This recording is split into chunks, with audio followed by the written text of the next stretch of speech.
여러분, 지금 캐나다에서 어디에 살고 계신가요? 우리 이민자들 입장에서 캐나다에 대한 이야기를 나누면 자연스럽게 본인이 살았던 그리고 경험했던 지역과 도시들의 차이에 대해서 이야기하게 되는 것 같습니다. 하지만 실제 살아보지 않는다면 모든 도시들을 정확하게 비교할 수 없겠죠. 그래서 제가 오늘은 캐나다의 지역들과 도시들을 비교해 볼 만한 아주 흥미로운 숫자들을 가져와 봤습니다.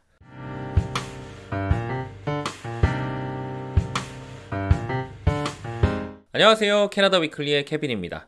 아마도 이 영상을 시청하고 계신 분들은 캐나다 어딘가에 함께하고 계실 겁니다. 저는 개인적으로 여행이나 출장 등의 이 단기 방문을 통해서 느껴지는 이 도시들의 모습과 느낌이 하루하루를 살아가는 실거주자들의 삶과는 정말 많이 다르다는 것을 느꼈습니다.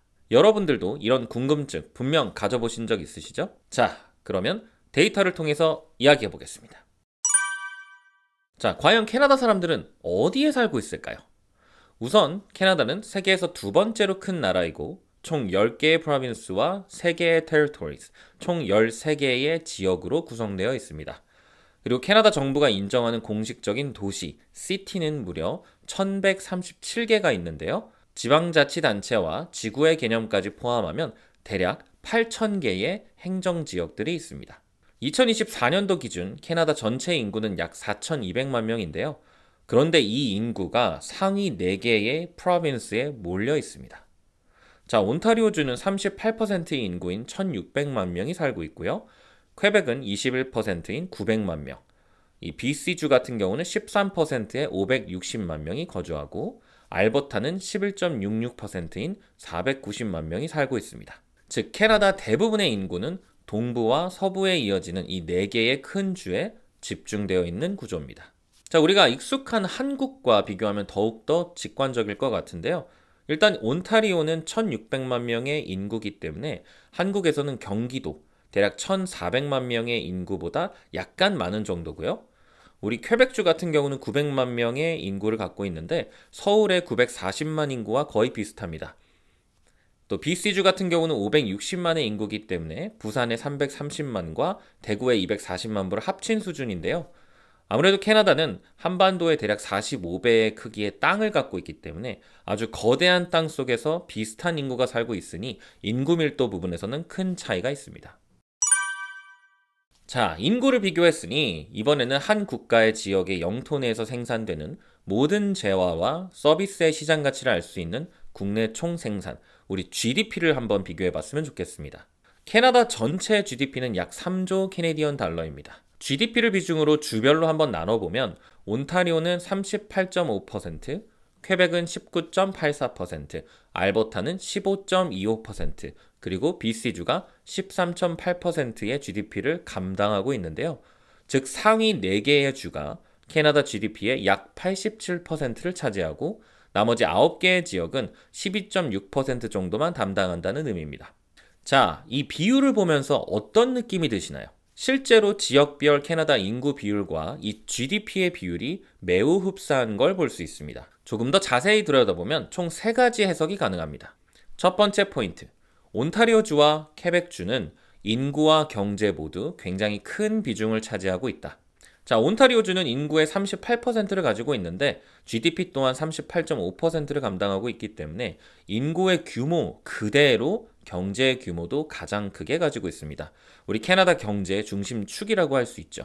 또 퀘벡주 또한 인구는 약 21%인데 GDP 또한 20%에 육박한 수치를 보이고 있기 때문에 인구 대비 경제 기여도가 아주 살짝 낮지만 제조업이나 공공 부분들이 굉장히 안정적이기 때문에 이 두 주는 국가의 인구와 경제의 절반 이상을 구성하게 되는 쌍두 구조를 가지고 있다고 정리할 수 있을 것 같습니다.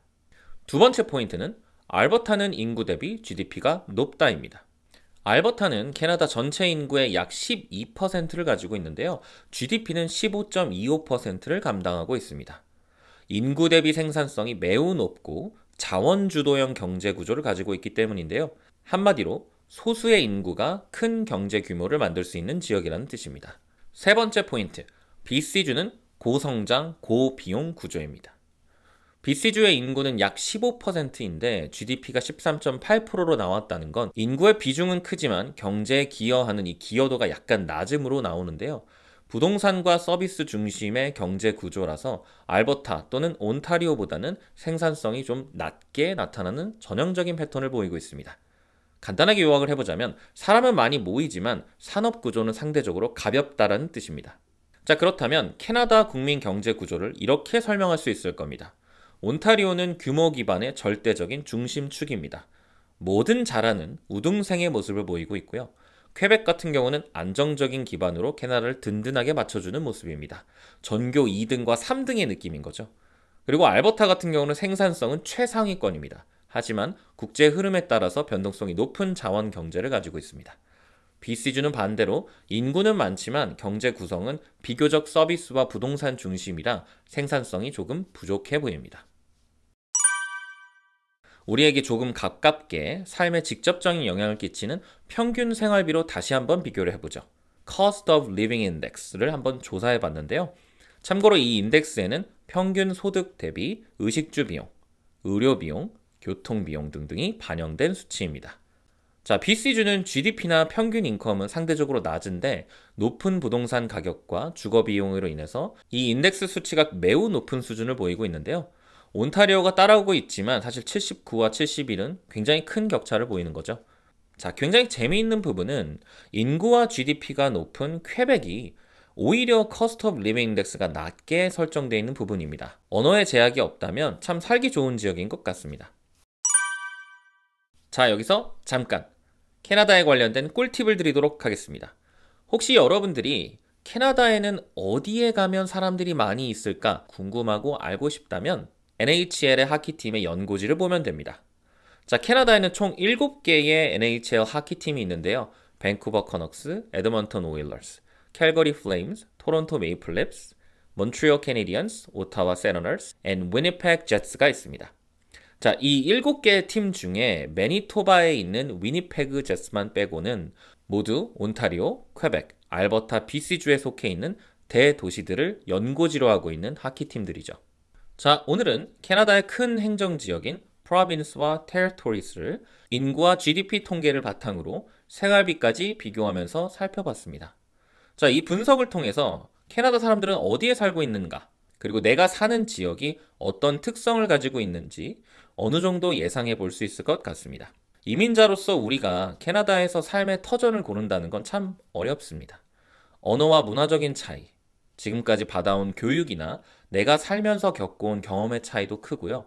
그리고 무엇보다도 경제 활동을 위한 산업 전반의 구조적인 차이가 크기 때문에 이번 영상이 앞으로 여러분들이 살고 싶은 지역이나 도시를 선택할 때 조금이라도 도움이 됐으면 좋겠습니다. 여러분들은 어디에 살고 계신가요? 그리고 한 번쯤은 살아보고 싶은 지역은 어디인가요? 댓글로 여러분들의 경험과 생각을 나눠주시면 우리 모두에게 서로에게 도움이 되는 이야기, 재미있는 대화를 나눴으면 좋겠습니다. 그럼 저는 다음 시간에 더욱더 재미있는 주제를 가지고 찾아오겠습니다. 감사합니다.